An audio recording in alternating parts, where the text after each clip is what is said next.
I want to start off just by recognizing 9/11 and came in this morning and the scoreboard had this waving flag on the Jumbotron, and our ROTC was marching every step in Carter Finley Stadium. And over the loudspeaker, they were saying the names of many of the people that were lost on that tragic day, and really just, take a minute to remember that. And the horrific act that it was. And also, my father's birthday, and lost him this past year. So his first birthday that he's having, and hopefully happy birthday, Dad. He's enjoying himself in heaven, and maybe he's hanging out with Jimmy Buffett today. I don't know. But, there's a series of firsts you go through in life, and this is my first year without him on his birthday. So I want to take a minute to make sure that I do give him a shout out. In regard to the game, let's start with our fans. They were awesome coming back after a 90-minute weather delay. I know I didn't say that in my press conference. There's a million things going through my head after a 5.5-hour game. But before I even talk about the game, just thank you. Wolfpack are tough people, and that's what I love about this place. We say hard, tough together, and you guys were. So thank you to our fans, our students, showing your commitment to our players and our staff with your actions and your support. Not a lot of fan bases would do that after 90 minutes. And so it's noticed, and we love you for it. With regard to the game itself, Notre Dame's a very good football team. In all three phases, they were what they looked to be on tape. They were a big, fast, sound, physical, well-coached football team. And, with that, it was a one-score game in the fourth quarter, and a one-score game in which we didn't play very well. I think we did not play complimentary football. I told our team, at the end of the game, the scoreboard it's a collection of points that is a scorecard for plays made and plays not made. And they made more plays than we did. Throughout the game, I think the score was not indicative of the game, but I do think the score was very indicative of the plays we didn't make at the times we needed to make them. And so it's a great learning opportunity on complementary football. We talk about that to ad nauseum here, but I think all of us know that our older people, sometimes something has to actually happen versus being said for a lesson to be learned. As parents, we all know that. This team learned a lot in that game. That was a top 10 team that we played. It was, rewinding the game, we're down 7 points. It's 24-17.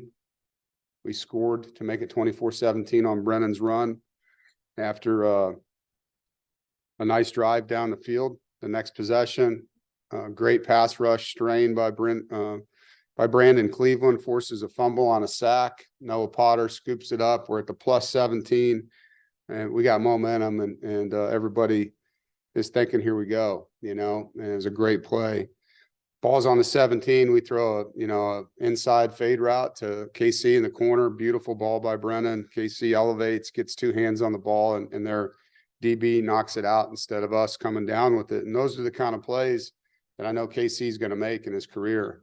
But when you're playing a top 10 team, you've got to make competitive contact plays that are difficult to make, and routine plays, and then a couple just like, wow, like Keon's play was a wow play. It's a great football play by him. And as we've seen over, players' careers, I was a freshman that has made some plays, 9 catches already for us. But that was a big play we needed and didn't make. And the next play, Dylan, a very veteran center, flinches, and we get a penalty. It's 2nd and 15, now 3rd and 17. All of a sudden, we go out to kick a field goal that we normally would make. That Braden has been very consistent inside of 40 in his career, and just, pulled it. So came out of that. I think that was the turning point of the game. I really do. Obviously, the next 3 drives resulted in touchdowns for them and turnovers for us. So just didn't get it done. Every time we got momentum back, Notre Dame answered, and you have to give them credit, and we have to learn from that, taking advantage of momentum. But like I said, sometimes you need to lose to enforce something that's important.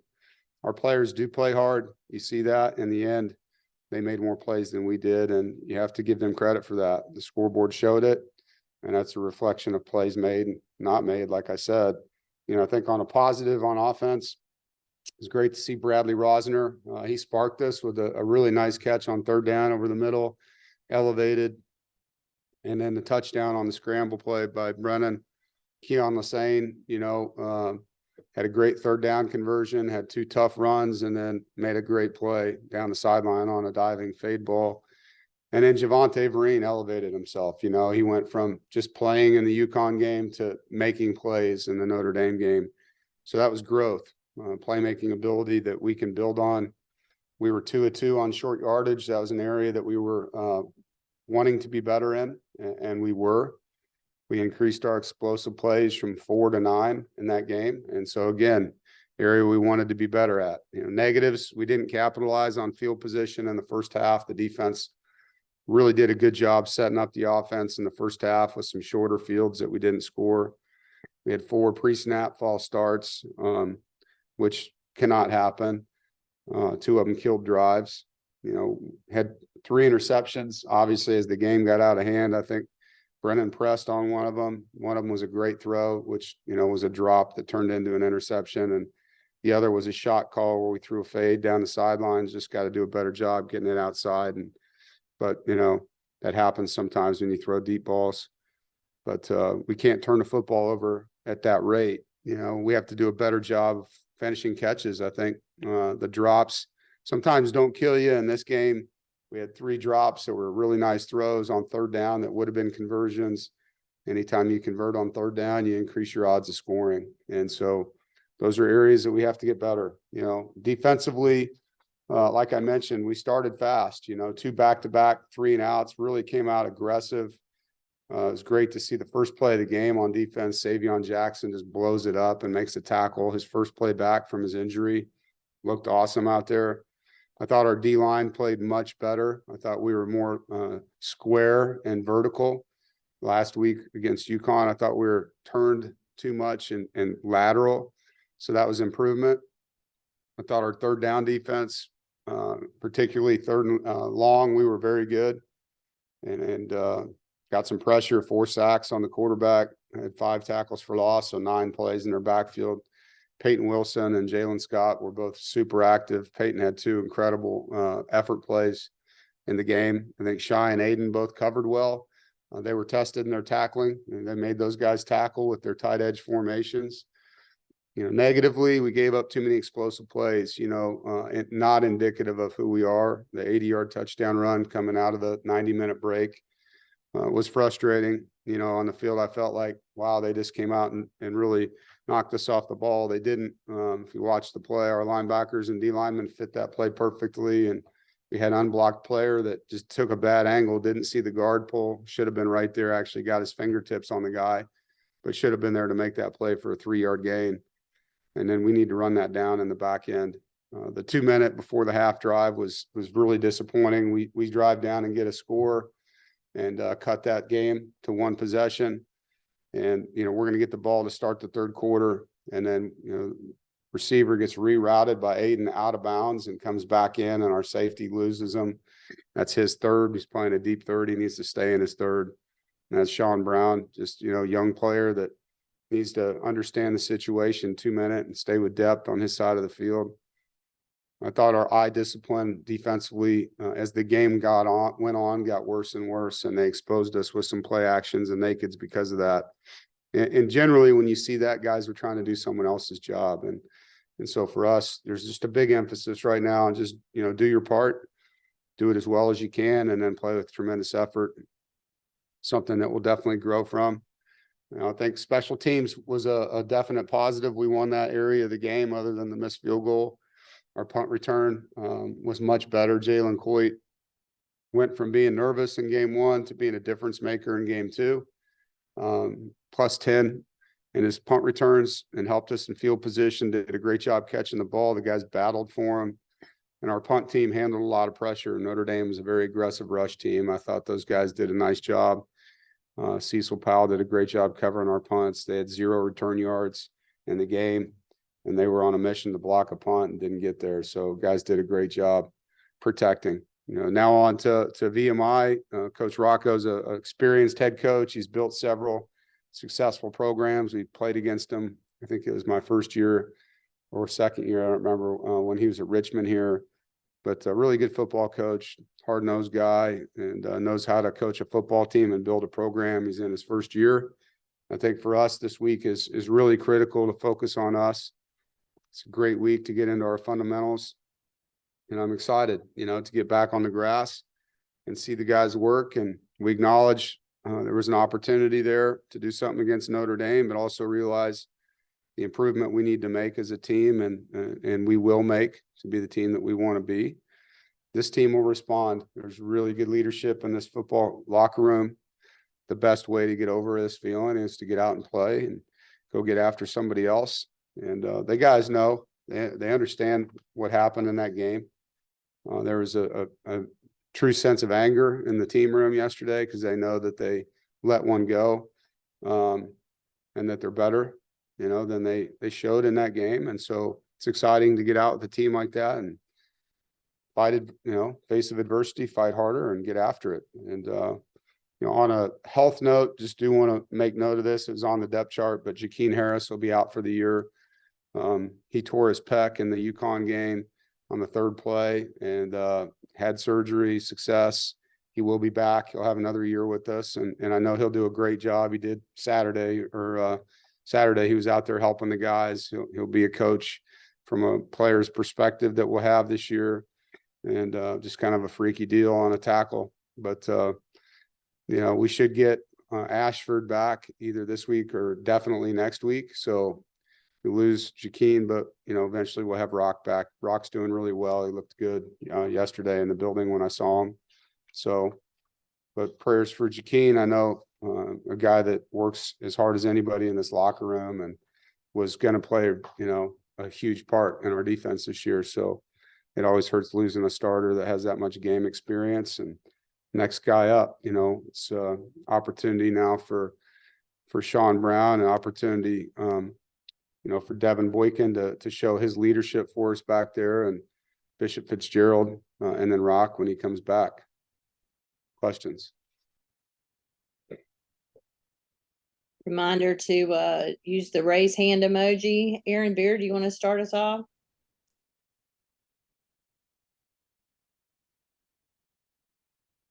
Corey Smith, how about you? Dave, looking back at that one, you mentioned the drop passes, but on the defensive side of the football, the missed tackles, things along those lines. I mean, how fixable are those over these next couple weeks, especially, when you enter the meat of the ACC schedule in a few weeks here? They're fixable. I mean, some of that you got to give Notre Dame credit. Their backs are pretty good. It wasn't like there was just some bad players out there, they have pretty good running backs. But yes, to answer your question, they're fixable. I think tackling is about a lot of things, and there were some bad angles. So that has to get corrected. There was one play where we had a guy aligned tighter than he should have been. He should have been deeper, which would have given him a better angle. But anything that you see in a game that you don't like, that's where you go, right? You're going to go to practice and you're going to focus on those things. And these kids will work really hard to get better at the things that they weren't showing their best at. And so, yeah, that's an area we're going to focus a lot on. And we actually focused on it before the game too. They just made some plays. Ethan. Coach, Red Hibbler and Noah Potter made some plays against Notre Dame. Yeah. Just would you assess the play of the backup defensive lineman Saturday? Yeah, excited. Like I told you in preseason camp, I think our D-line rotation is going to be good. I think we have fresh bodies that can go in and create some issues for offensive linemen. And Red has been a good pass rusher since he got here. He was in junior college. That's why we recruited him. We really feel like he can be a guy off the edge that creates problems. Noah's a strainer, comes in and just plays really hard. Brandon Cleveland's got a huge upside to him. he and CJ inside are both really active guys. There's a lot of similarities in their play. They can both really move. And so it's nice having that rotation and being able to keep guys fresh throughout the game. And then Travali comes in and adds that as well. So, we feel like we've got 7 guys that we can rotate through in that 3-man front. Jaden? Yeah, so you talked a little bit about the leadership on the team. Specifically looking at Peyton Wilson and just, can you speak about the growth that you've seen from him and just the significance of how he stepped up this last week? Yeah, it starts with him effort-wise. He ran a kid down in the game and hit 23.4 miles an hour on the GPS. That's the fastest we've ever had at NC State. Like, that kid plays so hard, and so that's where it starts, because everybody in this entire program, like, there's just so much respect to the level of fatigue the guy ends up with at the end of practice game, spins it all out there. And then just the way he treats people, he treats everybody with such care and respect in the locker room and in the building. And so because of how hard he plays and how respectful he is, he can then also be very demanding of people. And so when he does, ask guys to step up, they're going to listen to him. And he's learned how to do that in a really good way. He's commanding on that defensive side of the ball, and it spreads. He's done a really good job. I'm super proud of him, and it's paying off. It's paying off in a lot of ways on our team right now. JC? I think you guys had 33 plays on first down, but maybe 28 of them were 4 yards or less. Did you detect anything from the film review that maybe Notre Dame did, or just was it just a kind of fluky situation? Well, I mean, we got to be more efficient than that. They outperformed us in those downs. They were a 30% blitz team coming in, and they blitzed us 60% of the game. Like, they really turned up the heat in the game. And so there was a lot of adjusting going on there for a while, because that obviously wasn't what we prepared for on those downs as much. They did a good job. They brought a lot of pressure from a lot of places, and their kids are aggressive. So we have to perform better at that. You would say that they won those downs. I thought once we kind of settled down, unfortunately, it took till after the first quarter, we started moving the ball more routinely in those down and distances. But yeah, they had a good plan. They brought a lot of different pressures that we didn't practice in those situations enough. And so an area we can grow and get better. And obviously we know that opponents copy other people. So that's something we got to prepare more for moving forward. James? Dave, I believe 3 of your 4 newcomers at a wide receiver or tight end, Vereen, Casey, I'm forgetting one, Dakari, were at spring practice with you.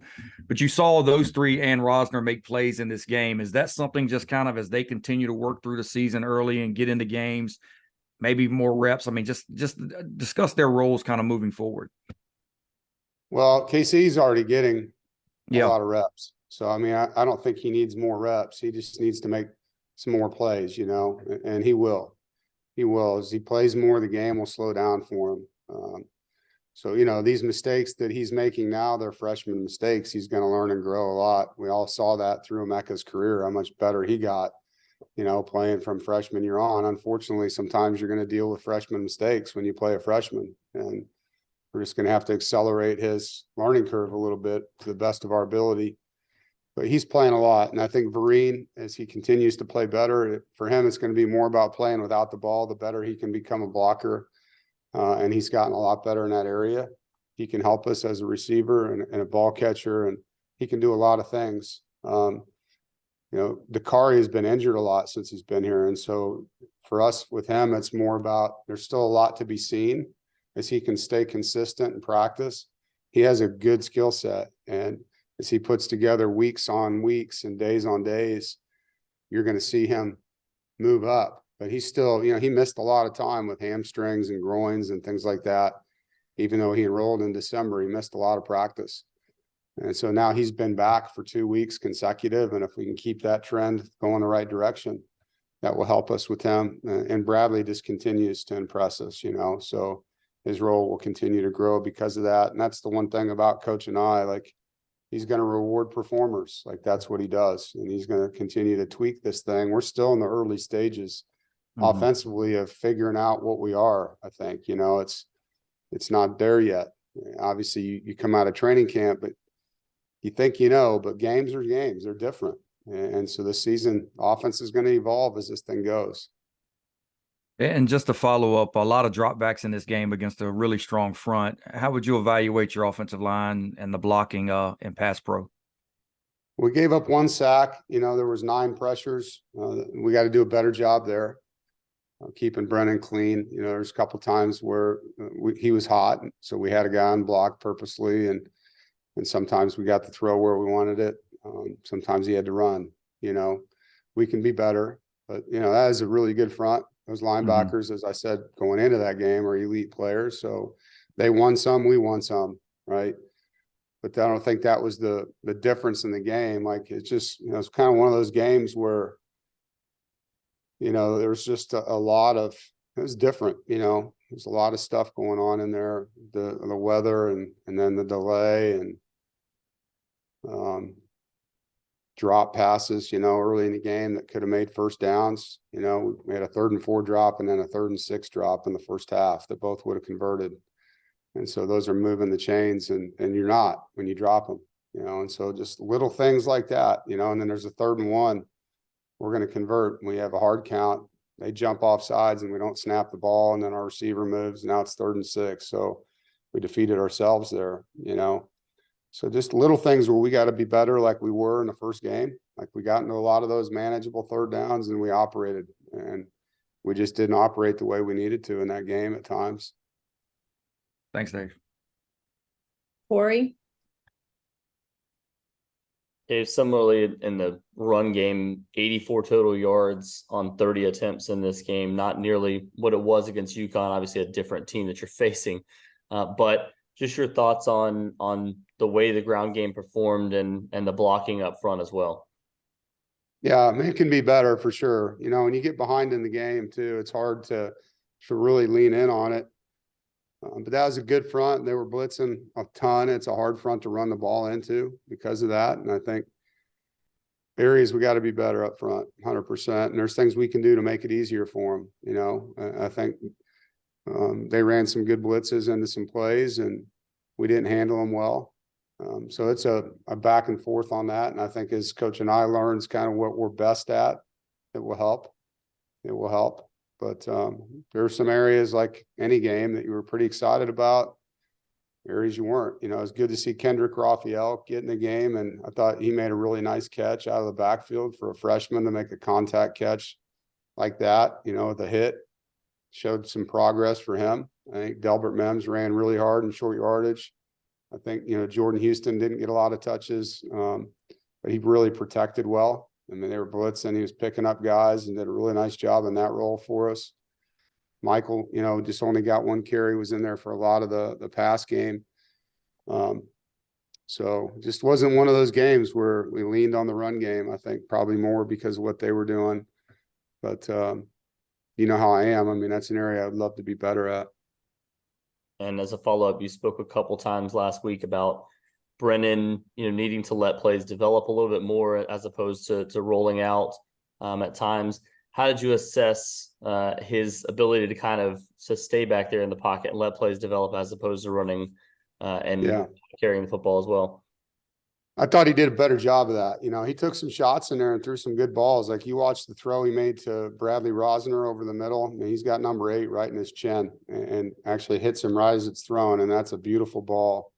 He threw a pretty seam ball to Porter that, we dropped, threw a really pretty seam ball on 3rd and 17 to KC that ended up being the interception, that went through his hands. So I thought he got better. He threw a great fade ball outside to Keon, so there was areas where I think he trusted it more in there. And then when he had to run, he ran. He scrambled around and made a great play to Bradley for the touchdown, right?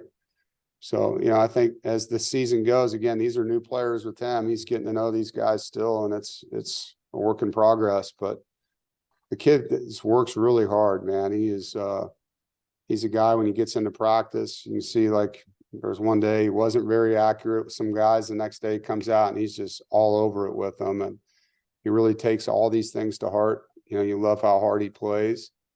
And so I think, you know, the biggest next step is just the chemistry of these receivers and not just receivers, ball catchers, because so many guys get balls thrown to them in our offense. You know, just being consistent for him and him being accurate for them and them having that, you know, really good chemistry together to make plays for each other, and it'll happen. I mean, I'm excited about the way the guys looked in the team room yesterday. There was a very, very good look, a very upset but driven look about the team. JC? You mentioned Coach Rocco earlier, and last night I looked up that Richmond box score. Some great names: Brian Sheriffs, Nicholas Sadie. You ever look back, and I'm sure in coaching years, it feels like 30 years ago, but do you ever kind of reflect back about what it was like in the beginning and where the program is now? Yeah. Was that 2013? Yeah, it was your first year. Yeah. I think. So that's 77 years ago. Dog years, right? It's a long time ago, man. Yeah, it was a nice kick by Nick Sadie to win the game.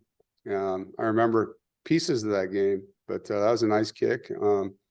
We've come a long way in a million ways, you know, in a million ways, culturally, the facilities, what's happened here over, you know, a period of time, the stadium, the way the fans, I mean, every game's sold out.